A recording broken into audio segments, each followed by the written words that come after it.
Pilot पर फिर भारी पड़े गहलोत, बगावत करने वाले नेताओं को हाईकमान की क्लीन चिट। 1 साल पहले गहलोत के समर्थक में विधायकों ने की थी बगावत, बच गई थी कुर्सी। कांग्रेस हाईकमान ने गहलोत की जगह पायलट को सीएम बनाने की कर ली थी पूरी तैयारी।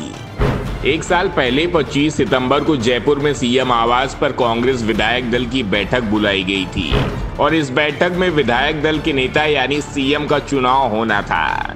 कांग्रेस हाईकमान की ओर से सचिन पायलट का नाम तय कर दिया गया था, लेकिन विधायक सीएम आवास जाने की जगह यूडीएच मंत्री शांति धारीवाल के घर पर चले गए थे और वहां से विधायक सीधे विधानसभा स्पीकर सीपी जोशी के आवास पहुंचे और करीब 90 विधायकों ने अपने पद से इस्तीफा दे दिया। विधायक दल की बैठक ही नहीं हो पाई। बाद में कहा गया कि गहलोत के इशारे पे यह सब कुछ हुआ, लेकिन नोटिस शांति धारीवाल, महेश जोशी और उनके नजदीकी धर्मेंद्र राठौर को मिला। तीनों ने नोटिस का जवाब दिया।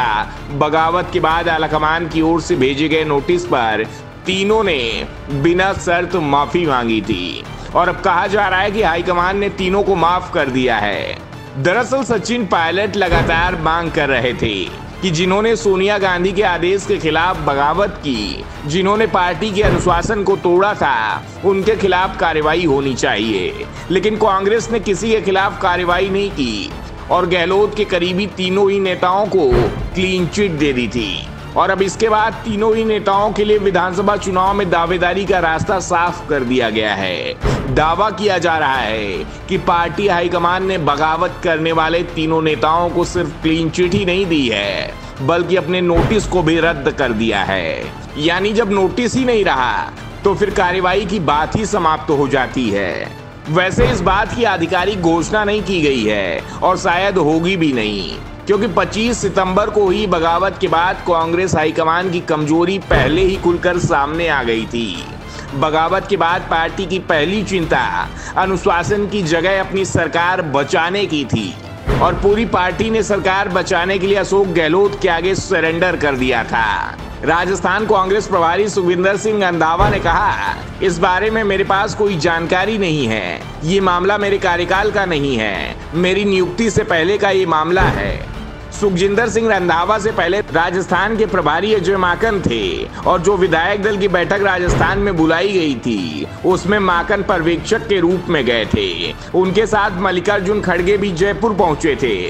दरअसल उस समय खबरें आ रही थी कि पार्टी अशोक गहलोत को अध्यक्ष बनाने की तैयारी में है और उनकी जगह सचिन पायलट को सीएम बनाया जाएगा, लेकिन गहलोत पायलट के लिए अपनी सीट खाली करने के लिए तैयार नहीं हुए और उनके समर्थकों ने बगावत अलग कर दी।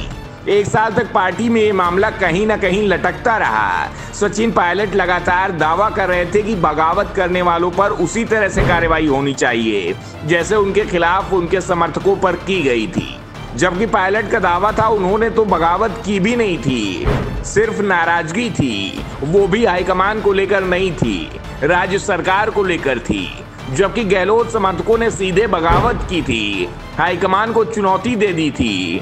शांति धारीवाल ने तो यहाँ तक कह दिया था, कौन सा हाईकमान। लेकिन अब हाईकमान की हकीकत में शांति धारीवाल के सामने झुक गया है। वैसे इन नेताओं पर कार्रवाई नहीं होने के पीछे गहलोत का ही दबाव माना जा रहा है, क्योंकि गहलोत कार्रवाई नहीं करने देने के लिए अड़े हुए थे। उनका दावा था कि तीनों नेताओं का राजस्थान में जबरदस्त प्रभाव है, कार्रवाई की गई तो उसका उल्टा असर होगा और गहलोत की बात मान भी ली गई।